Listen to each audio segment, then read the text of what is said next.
listening to the Monday morning inspiration for the joy of creation and the magic of art, creativity, and play. And I am so honored to have a guest here this morning with me. And let me take a sip of my tea. Just a moment. On the snowy morning, wow, we had another dusting of snow. All right, I have with me Elizabeth Crawford this morning. And good morning, Elizabeth. Good morning, Bettina. Elizabeth is an amazing cook, a traveler in the world, and I would love to call you a gypsy of spices. Call me what? A gypsy of spices. Okay, that works for me. And Elizabeth has been a cook for 30 years and traveled to Paris for 15 years to refine her cooking techniques and learn from the French, who are the masters, real masters of cooking. I call Paris the Mecca of the fine art of cuisine. So, and what does all of this have to do with the joy of creation, right? Elizabeth and I ran into each other at an event and we started talking. And the moment she mentioned spices, there was an energy and such a joy, and also the way she talked about them and the space she is being with them. And she also worked at the Spice House, and in her book, Elizabeth, you are talking about how the moment you encountered spices, something changed for you and your world of cooking, and what. Maybe we start here, just whatever you would like to say right now. Let's just go from there and explore what we can find out about spices. What is it? What is this world? What did it for you? What did it do for you? Okay. Well, I really like that you said the space that I am being with them, meeting the spices, and that really speaks to my relationship to spices, because when I cook, I really am with my spices. When I'm deciding when I begin a dish, it's breakfast, lunch, dinner, guests, a potluck, and I enter my kitchen, I very often start with my ingredients, whatever we could call that a whole food, something that hasn't been changed. It hasn't been processed, so to speak, except for things like olive oil. So olive oil has been processed. It's been processed from an olive into the oil. But I like to say, and I like to teach that I think another way to look at cooking in a really beautiful way is to cook on the lowest end of the processing chain, meaning that it's a carrot you pull from the ground and then you do something to it, meaning you either eat it raw or you transform it somehow. And the transformation is the transformation. It's the, do you want to steam it? Do you want to fry it? And that transformation is a direct relationship to, I will say me, but I'm of course talking to you, to all of you who are in this universe together, and how we all relate to food. So the spices come in the most wonderful part of cooking, which is, to be very specific, I may say I'm going to have soup. I feel like soup, meaning I need some hot liquid, something hot, something thin perhaps, for my digestion. It's really lovely, like a cup of tea that I think we're both drinking. Or we're almost sharing tea together. Yes, let's have a cup of tea together. Let's raise a cup of tea together. So the spices come in throughout the cooking process, which is to say that while I'm preparing the food, the lowest on the process chain, just the ingredients, then I can start to create, which is I can start to say, how do I want this food to taste? And the first thing I acknowledge is that the food itself has maximum taste. If I've selected it, selected it carefully, considering things like sustainability, the person who's selling me the food, the integrity of the establishment that's selling me the food, without being overly intellectual about it. But those are the things I consider.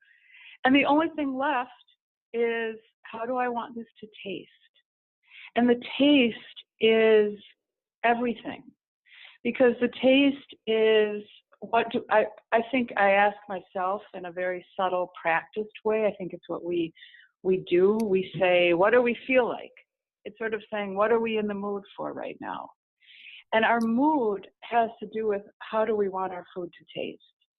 And the taste relates to so many things. It relates to where did I buy that first carrot, to who's eating the food, to how do I feel, to something might be going on in the world that I'm connecting with. So there's so many different ways to approach how do I want my food to taste. And that's where you mean, Elizabeth, cooking is a creation process. It is the creation of an energy, the creation of what would be a contribution to everybody. Everybody. Yes, it is. Exactly. Yes. It is a creation. It's I love how you creation. call your creations canvases.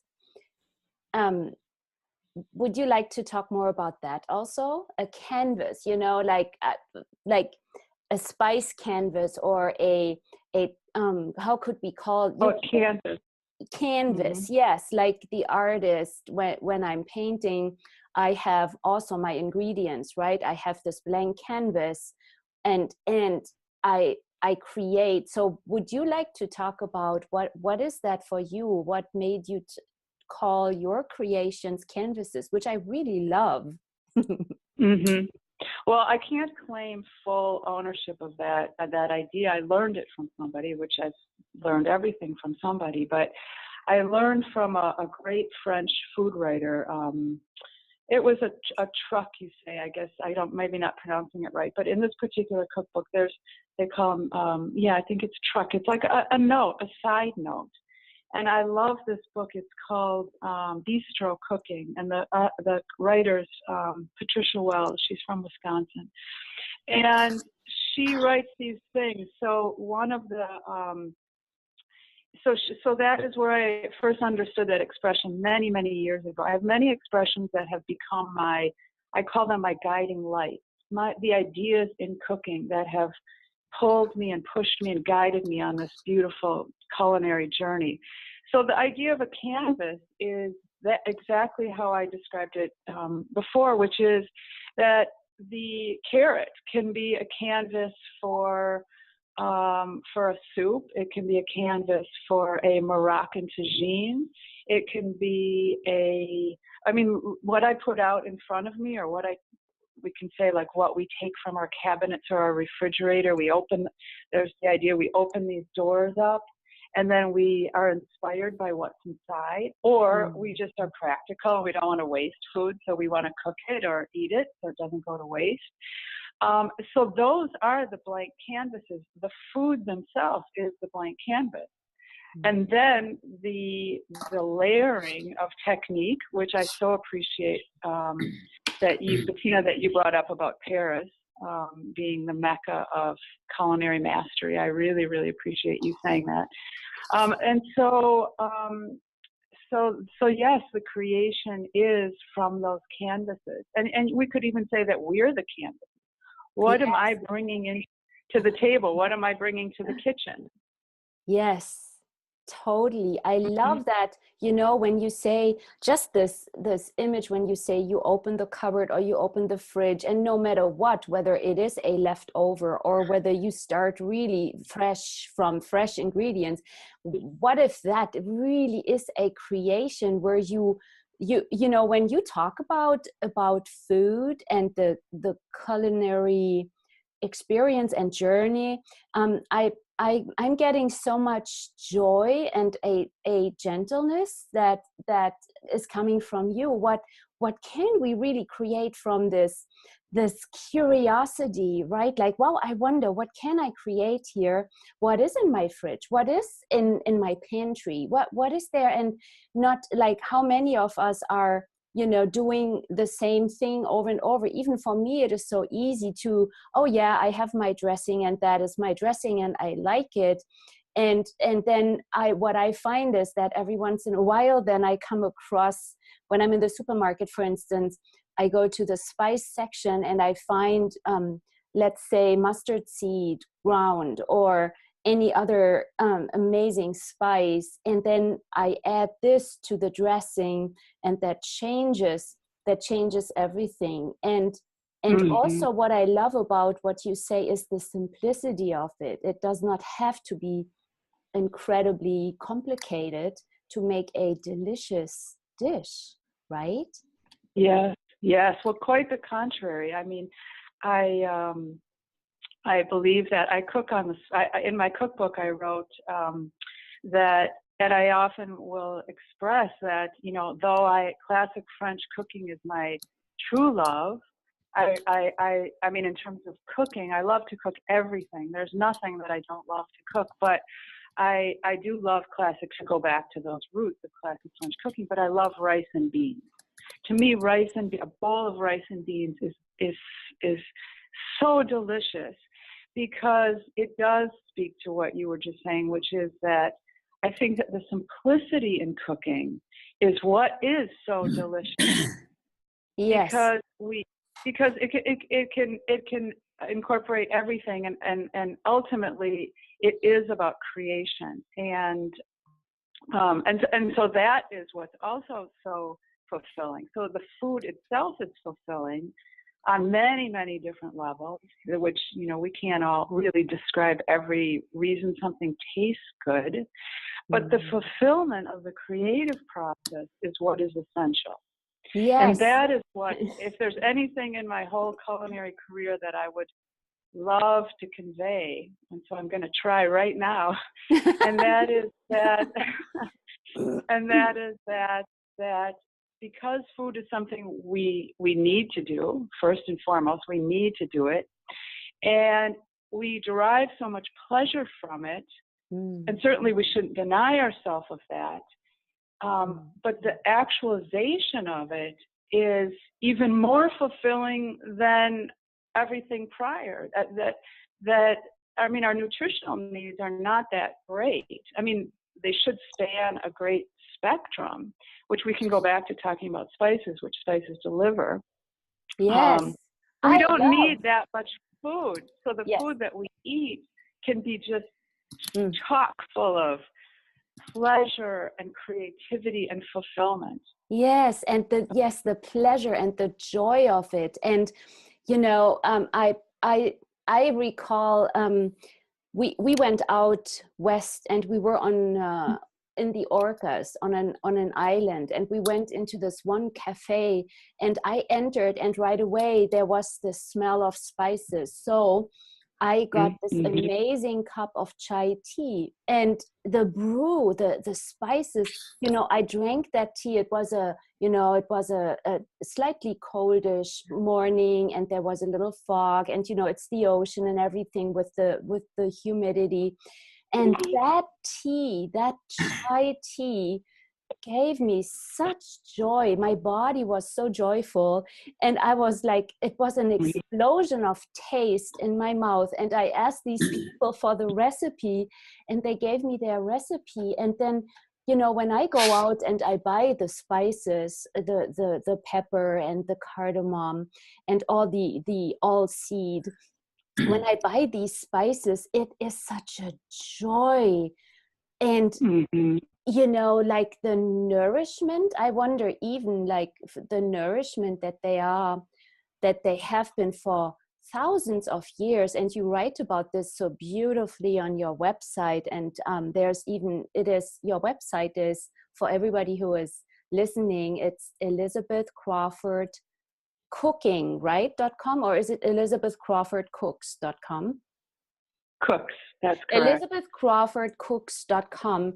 How you talk about, like, for thousands of years spices have been like a treasure, even like spices were rare, and explorers were going far and to exchange spices. They were even currencies, right? They had great values. I Yes. mean, if we even talk Yes. today about saffron, the prices can be incredible. Like the real saffron. I would love to talk. Shall we talk about saffron? We can talk about saffron. We can talk about all the spices. But I just want to go back to what you were just saying about all of that. Yes, pepper was the first traded currency. So when you say that there's a value to it, there was an extraordinary monetary value, and that all of the lore of piracy, etc., is all true. Basically, people were sending out explorers from their land, wherever their waters could take them, to the east, to try to get some of this value, which was traditionally, spices were used in the royal courts by the royal chefs. So it was royal. It absolutely was royal. And, you know, just to kind of summarize and reduce the whole history into a minute or two, basically wherever the spice routes traveled is where those countries acquired spices. The original, as you know, like in Paris, they have these stores that are called an épicerie, which means a spice shop. Well, when you walk in, you don't just see spices. You see jams from this country and oils from that country. And what it was these explorers were bringing back what they found in those other countries. Mm. So the épicerie was a place for exoticism. It was a place for anybody, any citizen, to start to understand what was beyond their borders. And so all of this about piracy is fascinating and true. Stealing seeds, I can tell you so many stories about. I'll tell you a quick one about nutmeg, because nutmeg was the Dutch were the ones that eventually migrated around the Horn of Africa. First, Spain did it. Instead of going east out of Mediterranean and Arabian Sea, etc., to get to the east, it was first the Spanish that went around the Horn. Everybody was trying to, Columbus went all the way, completely tripped over the West Indies, which would have, been enough because there was a lot of spices going on there. Just wanted the land in America. And then it was the Dutch. And the Dutch started the Dutch spice trade in the West Indies Spice Trading Company.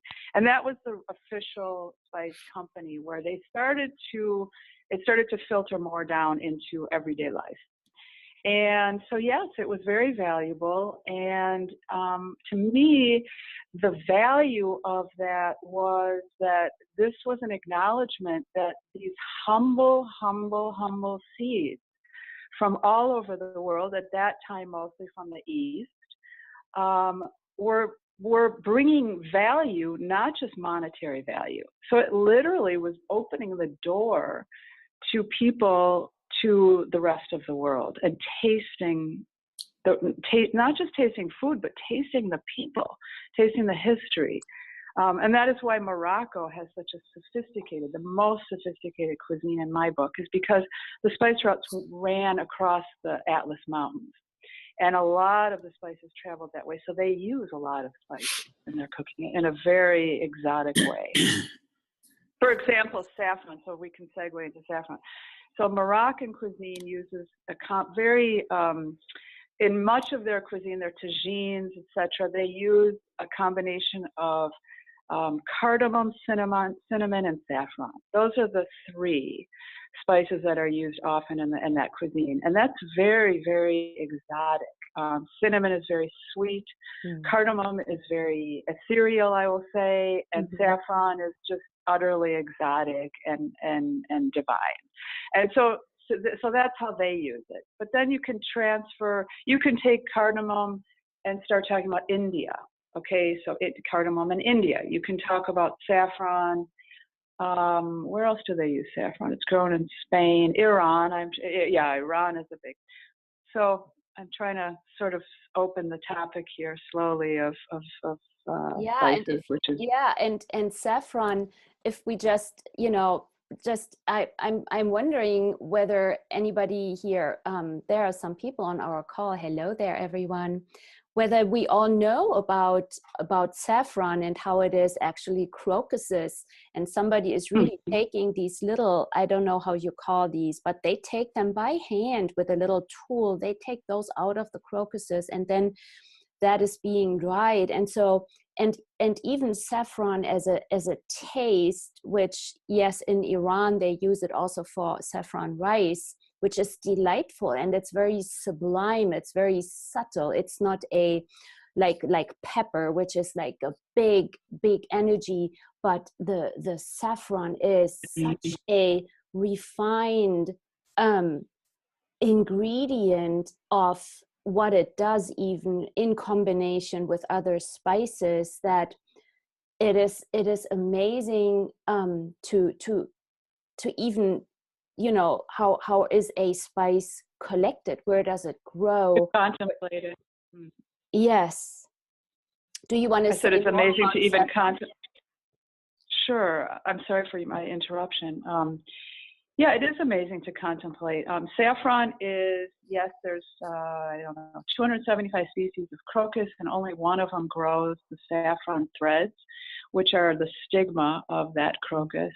There's 3 stigmas in it, and it's only harvested for 2 weeks a year, and 2 weeks in a year, and it's only harvested for about 2 hours in the morning.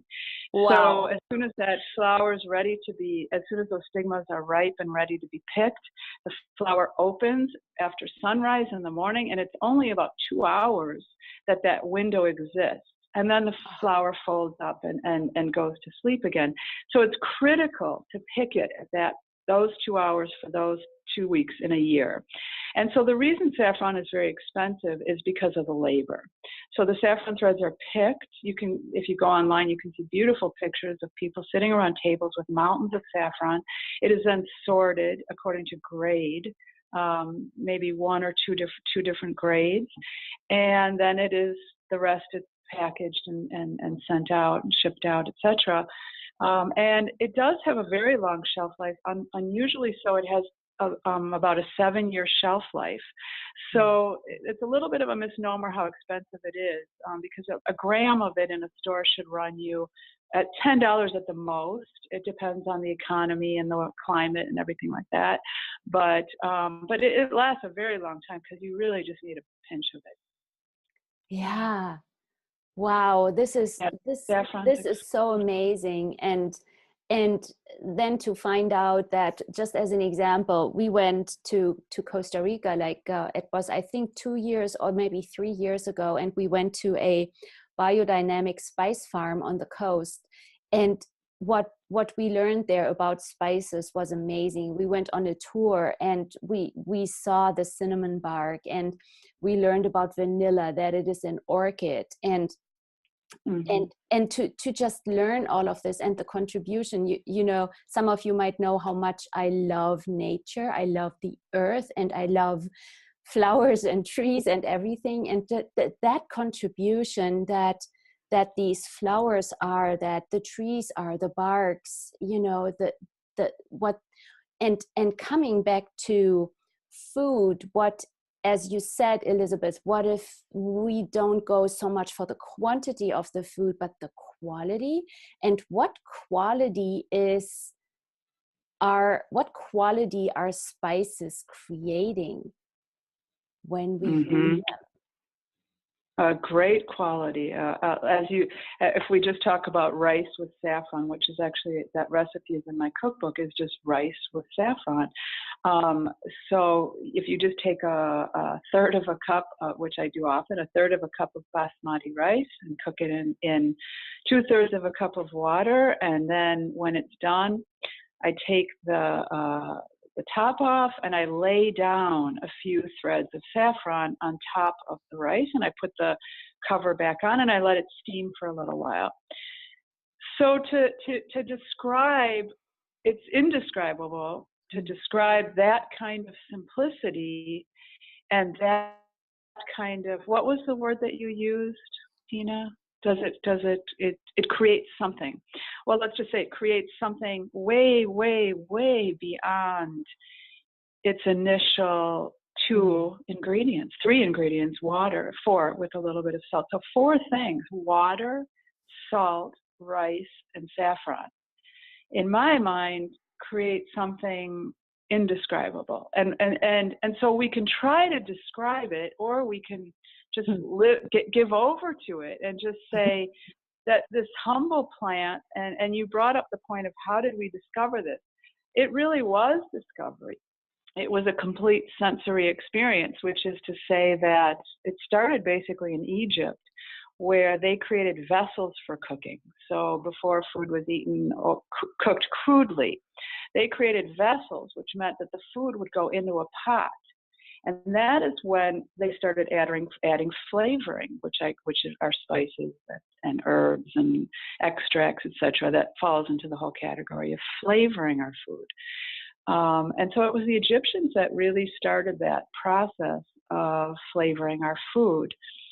And so, as I just described with the rice, that idea, that formula, can be translated every day, forever. And it's for me, it's quite humbling to imagine that, God forbid something happens, or we're in a crisis, or we're in a survival mode, let's say, in a gentle way, we hope, that we have the ability to feed ourselves, not just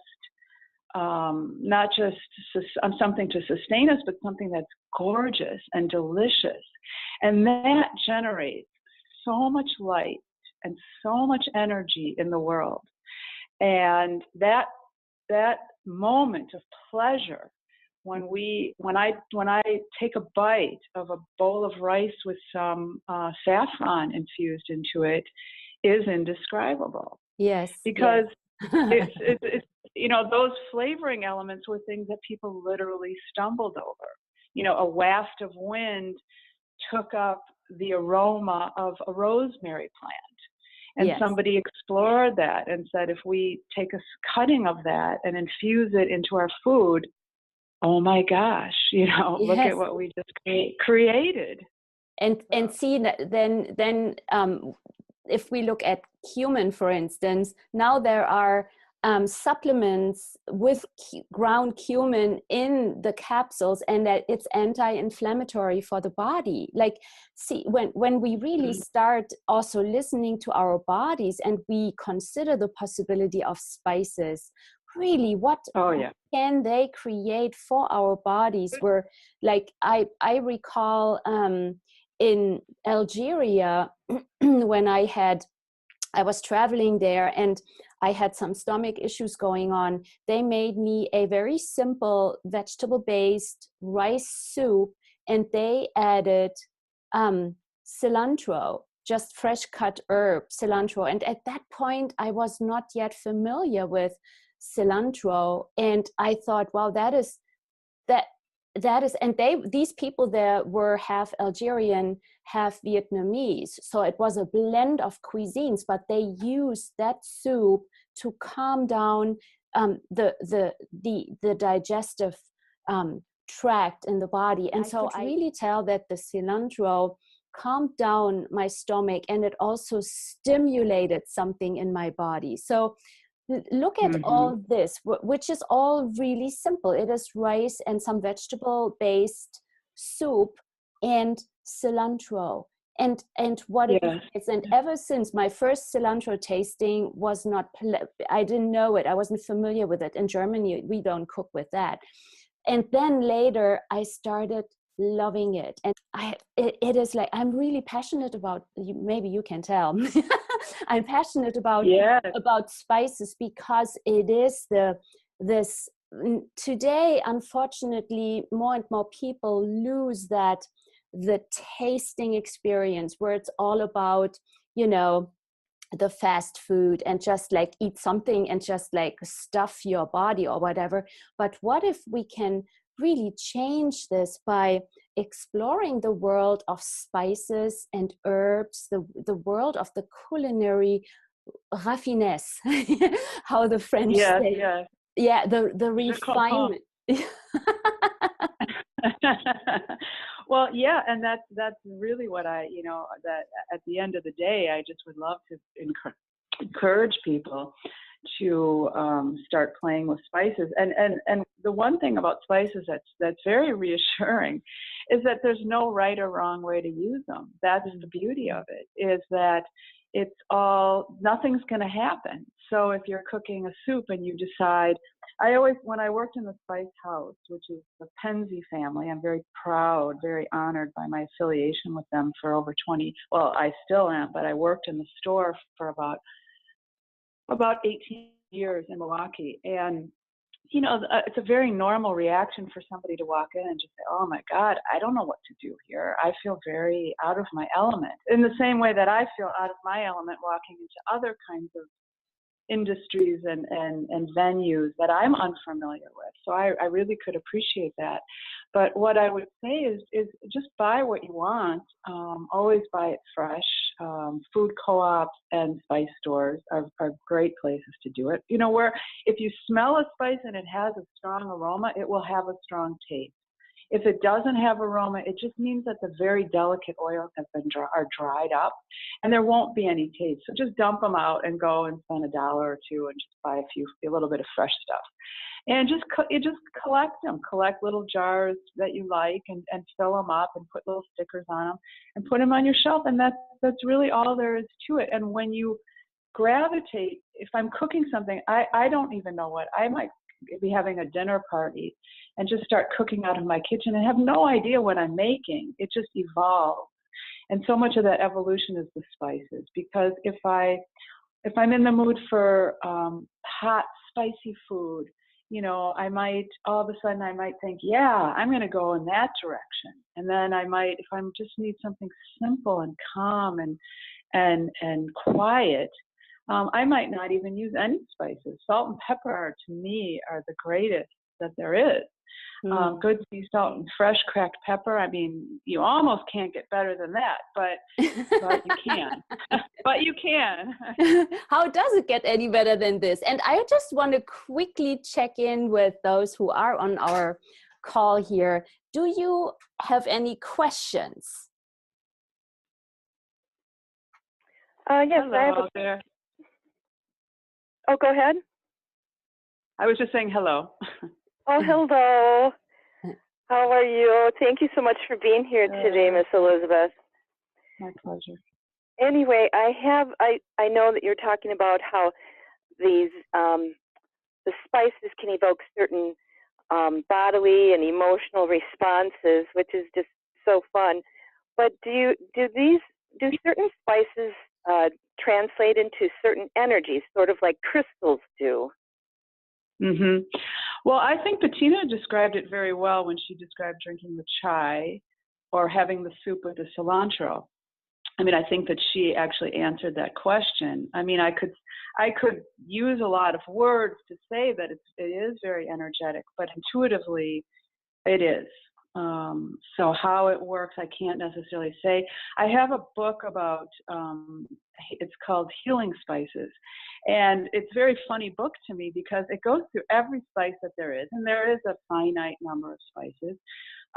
And it describes the medical property, the medical benefits of those spices, and every one of them is the same. It'll say anti-cancer, it'll say anti-inflammatory, it'll say antimicrobial, it'll say all of those things, which is a lovely way of just saying spices are really good for us.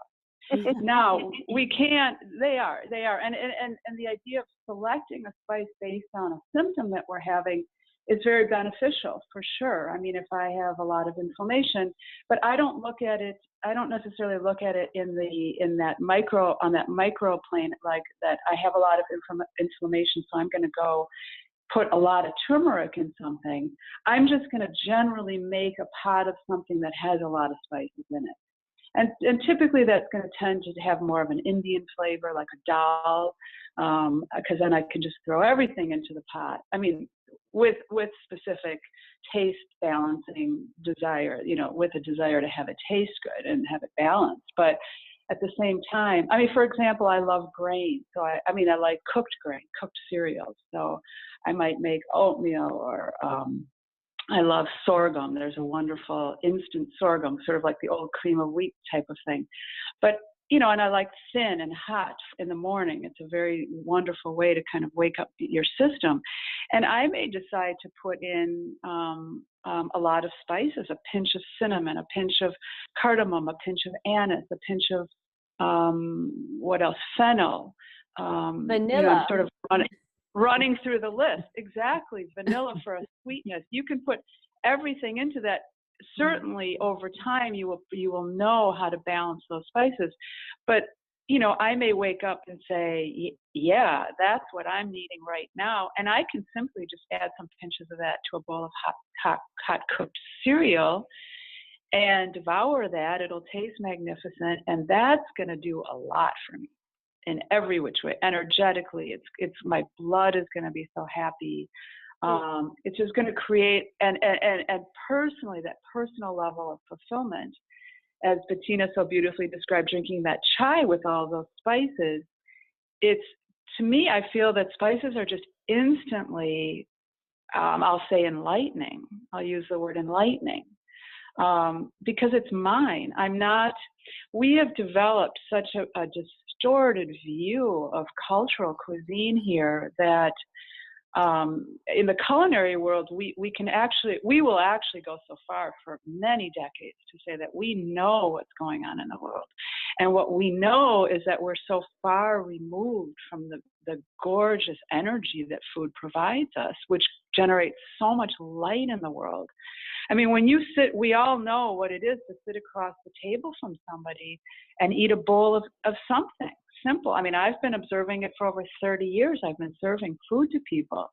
And it's so amazing and so painful. And I have my own story, so I'm in this too, that when we take a bite of something like a bowl of rice with some saffron and some sea salt and some cracked pepper, we know, we can all answer that or have those stories ourselves, what that did for us. And I believe that positive, amazing light that is generated by food, and we see it in cultures, usually in the poorest cultures, where they have nothing but each other and maybe a bag of rice and some spice, that they can create life from that. We can enjoy it, and we together create life, which is, in this country, what I believe will shift. We all in the culinary world are saying, please go back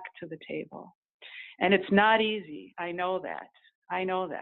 Well, what if it is, what if it is a choice? Like when you use the word enlightening, I got this image also how it makes the body lighter, just the energy. Like if we can get a nourishing contributory energy via the bowl that we eat in the morning, which does not have to be gigantic, but it is more the quality of it. When we really start again to savor and enjoy the taste and the food as a whole thing, not just from filling the body, but from the enjoyment of it, and the sitting across somebody or not. Maybe I sit across my kitchen window and I enjoy this moment. It doesn't have to even be long, but it is this being present with it, being present with our bodies and enjoying. It's like the right? Yeah. the Julia. Yeah. Right? Uh-huh. That Yeah. savoring when we receive the food in the mouth, and there's so much we could even talk about that, because there is literally taste buds that we don't pay attention to, but if we do, and what if we can start to embrace that again? And Renee, for you, like, what if this is an amazing journey where you go, you find, I don't know, you can go to the granary in Baraboo, for instance. I'm just talking local here because we are all from Wisconsin, but whoever listens in the future and sees this, go to a store locally and explore spices. Go there and open the containers and just get a whiff of the aroma and see, ask your body, would this be fun for you to play with this and try it out, and start the journey that way. And there is also Elizabeth, who has these amazing books. Now, Elizabeth, where will people find the book? Is the book about spices available? Do you have other books? And where will people find them? Well, I do have one cookbook. It's called Elizabeth Crawford. It's on my webpage, elizabethcrawfordcooks.com. And my book is in edit mode right now, my second revision, and it will be uploaded to most likely Blurb, where it can be ordered online. So it was a hard copy, now it will be going up online. And if you would please just look back on my webpage, I will post an announcement when it is ready to be ordered online. And can people get the book? The title is At the Table, right? The title is At the Table, Recipes and Techniques. And can people purchase one right now, or is it totally not available? It's totally not available, but within the next few months, it will be available. So please just keep checking back with my webpage, and I will definitely be giving the information how to order it. Woohoo! That's great. Woohoo! Are there any other questions? Renee? No, thank you so much for answering that with such an expansive and profound answer. I mean, it feels like, there's world peace somewhere involved in there. There is, absolutely. Wow. Absolutely. If we get back to the table, we will have world peace. Because people will have to be aware of, we will have to be aware, we will have to have respect first for ourselves, that we want to eat in a certain way, and then when we respect ourselves, we respect others, and it's the respect and the looking at each other in relationship to food and flavoring that I think it sounds to me like an idea that may work. So Elizabeth, you are just such an amazing resource, and wow, like, are you also offering classes? You are making, I'm just quickly wrapping this up here, but I want to make sure that we mention where people can find you. You are in Madison, Wisconsin, and we were talking about, and you mentioned that you are right now also at the farmers market. Is this every Saturday, the farmers market, and you are making amazing, I want to say now, I say it in the French way, okay? I say crepe. So I don't say crepe because here that doesn't sound really good. So here we say crepe, but the French way of saying it is crepe. Alors, tu fais les crêpes. Back to English. Alors. Where do people find you? Well, I will be at the Northside Farmers Market. I'm not at the famous Dane County, but I'm in a wonderful market, which reminds me very much of Paris. So I'm going full circle to making crepes on Sunday morning from 8:30, I believe, till 12:30 on Sundays. I will not be there for 2 weeks in June, but please come and see me. It's my joy, my pleasure to be making crepe. It's probably the first thing that I started to explore over 30 years ago on my first trip to Paris, where I would hang out in a creperie called Planet Crepe. And I would write long dissertations on my flight home about how I'm going to open a creperie. So I never did that because I never wanted to, but now I am making crepes in Madison, and any questions about anything to do with food, spices, anything, please contact me. My email is on my webpage, and I'm most delighted to talk to anybody about anything. So Wow. it's my pleasure. Elizabeth, thank you so much for being here today. This was really, I feel as if we went on a journey across the globe. This is amazing, and I'm so grateful for you and for your passion and love for spices and cooking, and wow, it is amazing. Wow, my body is just full of energy, and I wonder what can I eat now? Yeah, me too. I'm starting to think about breakfast. Yes. So thank you so much. And yes, I will post here also in the video the link to your website and where people can find you. And wow, what is possible for the joy of living with the spices, les épices, like the French say. Épices. My pleasure. Bettina, it was my pleasure. Thank you so much. And thank you so much for everyone who is here, and also everyone who will be watching this in the future. And if you have any questions, let us know. If, check on Elizabeth's website for this amazing book. Go on the website and check it out. There's some really cool stuff there, and also beautiful pictures. Be inspired by the space that Elizabeth is creating in the world. Thank you so much. Have a wonderful day. Bye. Bye-bye. Bye-bye.